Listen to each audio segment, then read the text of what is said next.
Coba bayangin kalau sistem zona tidak ada sekolah di Harjamukti. Sementara kuota untuk di luar kota Depok, di luar itu sudah dibatasi, nggak seperti dulu.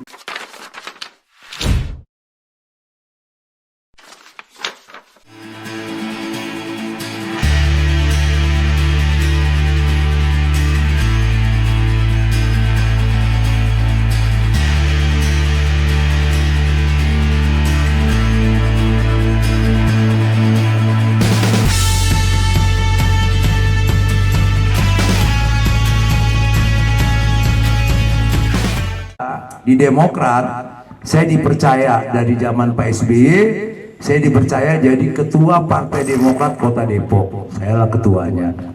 Zaman Mas Ahaye, saya juga masih dipercaya sampai sekarang menjadi ketua umum Partai Demokrat Kota Depok. Nah itu jadi Bapak Ibu perlu diketahui bahwa anggota dewan itu punya kewajiban. Kewajibannya apa, Bu?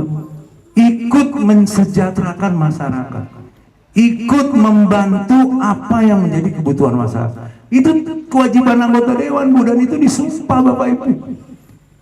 Bukan saya ngomong bohong-bohongan, itu disumpah. Makanya ketika masyarakat mengusulkan, pasti saya realisasikan. Akhirnya apa? Semua usulan saya ngaling-ngaling, saya minta kepada pemerintah untuk segera direalisasikan. Alhamdulillah. Sekarang sudah terrealisasi. Kemarin saya juga monitor Pak RT di mana saja yang sudah dikerjakan di RW 6 saya monitor. Karena memang itu usulan saya. Saya pernah reses di rumah Pak RW, saya ajak Pak Hinca. Waktu itu ada keluhan, termasuk Pak RW menyampaikan, kita tidak punya sekolah. Akhirnya apa Bapak Ibu sekalian? Ini perlu tahu. Coba bayangin kalau sistem zona tidak ada sekolah di Harjamukti. Sementara kuota untuk di luar kota Depok, di luar itu sudah dibatasi, nggak seperti dulu. Dari 5% ada dulu, sekarang nggak boleh lagi. Coba pada kemana sekolahnya? Pada saat itu saya bilang Muhammad Jayadi, Ji, cari tanah 6.000 meter. Alhamdulillah dicari sama Haji, saya bilang udah kasih ke pemerintah. Saya kawal. Dan pada akhirnya tahun depannya kita belilah tanah.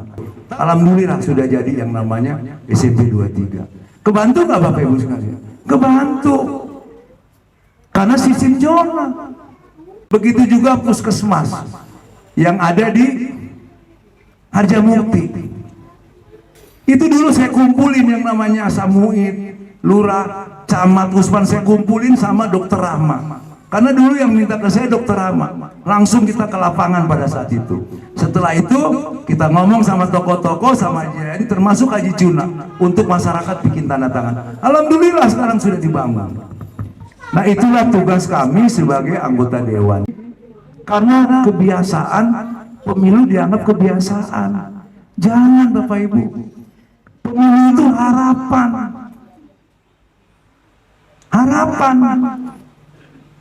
Pemilu itu 5 tahun sekali. Jadi kalau kita datang ke TPS nanti, yang ada di pikiran kita, yang saya tusuk adalah orang yang nanti bertanggung jawab kepada wilayah saya. Bukan yang ngasih duit 50.000, Bu. Ngasih duit 50.000 jadi dewan. 5 tahun lagi baru datang. Jalan komplek jalan. Anak kita berangkat sekolah pada jatuh. Mau begitu apa? Enggak kan? Nah kalau enggak, ayo kita mulai berpikir cerdas untuk ke depan Bapak Ibu sekalian. Nih saya kenalin dulu Bu, ini Mas Sigit Bu. Coba diri Mas. Ini orang ganteng Bu. Usianya baru 44 tahun. Tapi sudah punya istri, hati-hati Bu. Mas Sigit ini Direktur Eksekutif di DPP. Sahabatnya Mas Ahaye. Beliau ini pangkat terakhirnya Letnan Kolonel. Dulu akademi militernya bareng Mas Ahaye. Mas Ahaye pensiun, kemudian ikutlah Mas Sigit ini pensiun. Jadi ini pangkat Letnan Kolonel, dia pensiun, terakhir Komandan Batalion Kala Hitam di Subak. Dan beliau sekarang terjun ke politik, bukan di tentara lagi, karena saat mereka bilang sama saja ya Mas ya. Jadi silakan Mas Sigit. Jadi itu Bapak Ibu sekalian, saya berharap mudah-mudahan silaturahmi ini mengingatkan kita. Saya mengingatkan, jangan lupa tanggal 14 Februari datang ke TPS untuk mengikuti pemilihan umum dan pemilihan presiden.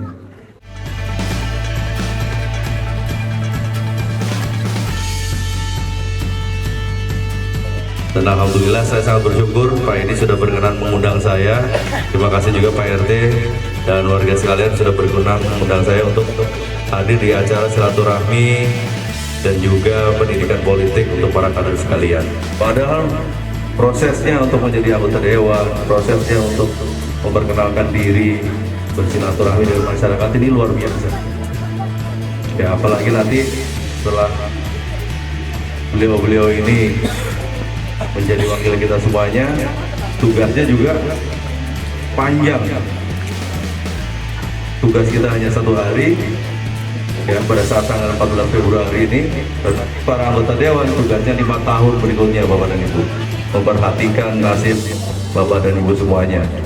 Bapak Ibu sekalian, sebelum saya datang kemari, ya, saya konsultasi dulu dengan yang namanya Bawaslu. Nah, jadi malam ini tuh kita pendidikan politik namanya, gitu. Bukan kampanye, karena kalau kampanye dilarang. Makanya di sini juga nih, ya, di spanduknya tidak ada kalimat untuk mencoblos, enggak. Gitu. Saya tidak menyarankan juga, tidak mengarahkan untuk menyoblos Pak Sigit, menyoblos saya, menyoblos Pak Edi, karena belum saatnya.